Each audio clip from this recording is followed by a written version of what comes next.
تفاوت بین سه گزینه مرج، تکست رپ و فیت تو شرینک چیست؟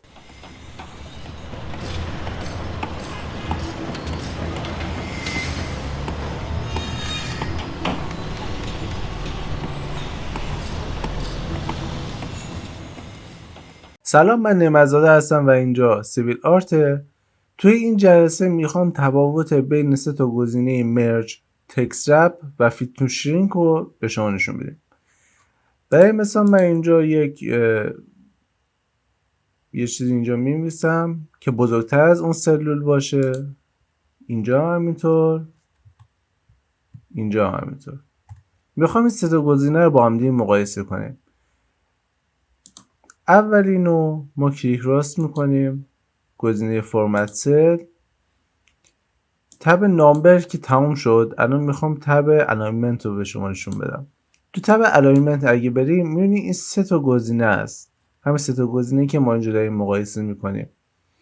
گزینه اول رپ تکست، اینو حتما بخونید رپ تکست. میبینید گزینه دوم shrink to fit،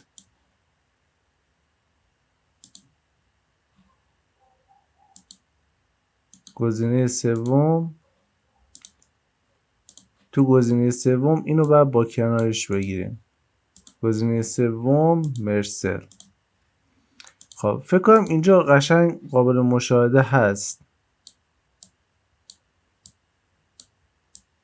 که این سه تا گزینه چیکار میکنه. گزینه رپ تکست که اینجوریه، رپ به معنای بسته بندی کردنه. یعنی چیکار میکنه؟ اگه اون جمله شما بیشتر از اون سلول روتون باشه، میاد علاوه سطری برای شما بزرگتر میکنه. یعنی یه کاری میکنه اون جمله شما تو یک سطر جا بشه. گزینه بعدی shrink to fit. shrink به معنی کوچیک کردنه، یعنی اون جمله شما، اون حالا هر چی داخل اون سلول نوشتین رو یک جوری کوچیک میکنه که فقط اندازه خود همین سلول باشه. گزینه بعدی که مرج بود، مرج تو سل، میاد چیکار میکنه؟ دو تا سلول رو با هم دیگه ادغام میکنه و تبدیل میکنه به یک سلول. حالا اینا کدومشون پر استفاده است و کدومشون کمتر استفاده میشه؟ نگاه کنین گزینه shrink to fit اصلا شکلش هم نگاه کنین اصلا به هیچ جوره نمیشه استفاده کرد. گزینه shrink to fit رو اگه نگاه کرده باشین، این از همه کمتر استفاده میشه، چون اغلب ما میتونیم خودمون بیایم سطر و ستونهای خودمون رو کوچیک و بزرگ کنیم مثل اون طرحی که میخوایم کوچیک بزرگ کنیم و از اون طرح خودمون استفاده کنیم. ولی رپ تکست و مرسل بیشتر استفاده میشه. به خاطر همین اگه تو بیان تو قسمت هوم، قسمت الاینمنت، اینجا یه قسمت داره به نام مرج اند سنتر و رپ تکست. دقیقا اون دوتا گزینه رو چون استفاده خیلی زیادی ازش میشه، خود اکسل اینجا قرار داده. الان من بیام اگه یک جا رو در نظر بگیرم و اینجا مرسل بزنم، دقیقا مثل همون انجام میده. دیگه لازم نیست کلیک راست کنین، فرمت سل بزنین و اینجا مرج بزنین. یا اینجا خود رپ تکست هم همینجا هست، هیچ تفاوتی با هم دیگه نداره، فقط برای دسترسی راحت‌تر اینجا گذاشتن. حالا ممکنه سوال کنین کجا میتونیم استفاده کنیم، کجا نمیتونیم استفاده کنیم. نگاه کنین، برای مثال شما اینو اینجوری بزنم. الان نگاه کنین این قسمت بالایی که من تو هر جلسه می‌نویسم، اینو چون میخوام بزرگ باشه و به قول معروف طرح اصلی خودمون توش جا بشه، من اینو همه رو به صورت مرج در آوردم. ولی کجا نباید از مرج استفاده کنین؟ زمانی استفاده نمی کنین که میخواین یک دیتابیسی داشته باشین، یک سری اطلاعات حالا از نفرات کارگاه داشته باشین یا به قول معروف یا جای کار میکنین مثلا امقاردار هستین یا جایی که بعد اطلاعات خودتون رو به صورت حالت دیتابیس و جدولوار داشته باشین. چرا؟ برای مثال من اینجا مثلا می‌نویسم ردیف شماره دانشجویی، مثلا دانشجو اینجوری نوشتم دانشجویی شماره داوطلبی استان شهر و همین.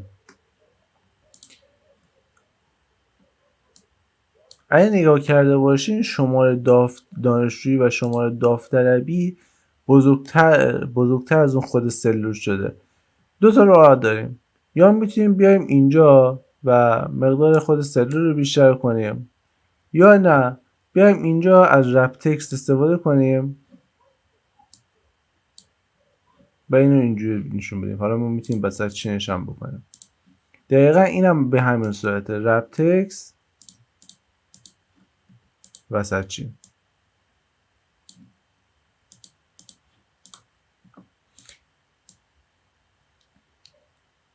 خب برای اینجا مثلا حالا شما دانشجویی داری، شما داوطلبی داری، حالا هر چی داری، اینجا مثلا میزنی تهران، اینجا یا مثلا مرج کنیم، این مثلا بزنیم گیلان، اینا رو مثلا بزنیم گیلان، اینا رو بزنیم مثلا کرمان. بعد این شهر رو مثلا یه سری شهرهای تهرانه، یک سری شهر رو مثلا مال گیلانه،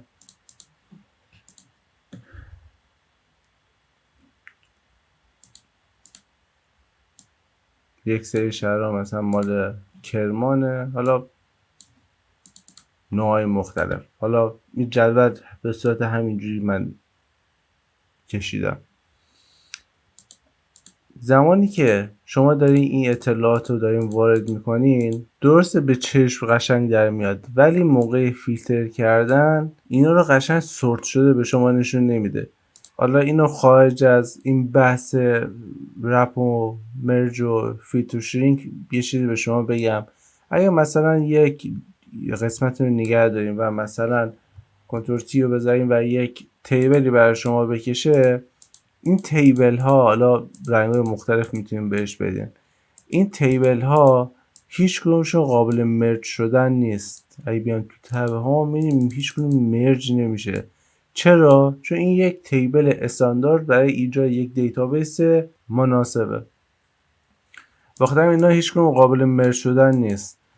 پس بهترین راه حل برای اینکه شما میخواین یک سری اطلاعات و دیتابیس رو داخل جدول ذخیره کنین اینه که از مرج استفاده نکنین و به جاش از رپ تکست استفاده کنین یا مقدار سلول خودتون رو کم و زیاد بکنین. این بهترین راه حله. مرج رو اغلب مثلا اینجایی که من میبینین انجام دادم، یا مثلا میخوام بالا یک حالت سربرگ داشته باشین، میتونین بیاین مرج بزنین و اون سربرگ خودتون رو این قسمت بالای جدول بزنین. و اگه میخواین حالت جدول و دیتابیس داشته باشین حتما از رپ تکست استفاده کنین. ممنون که تماشا کردین. لایک، شیر، سابسکرایب فراموش نشه. تا درود دیگر، بدرود.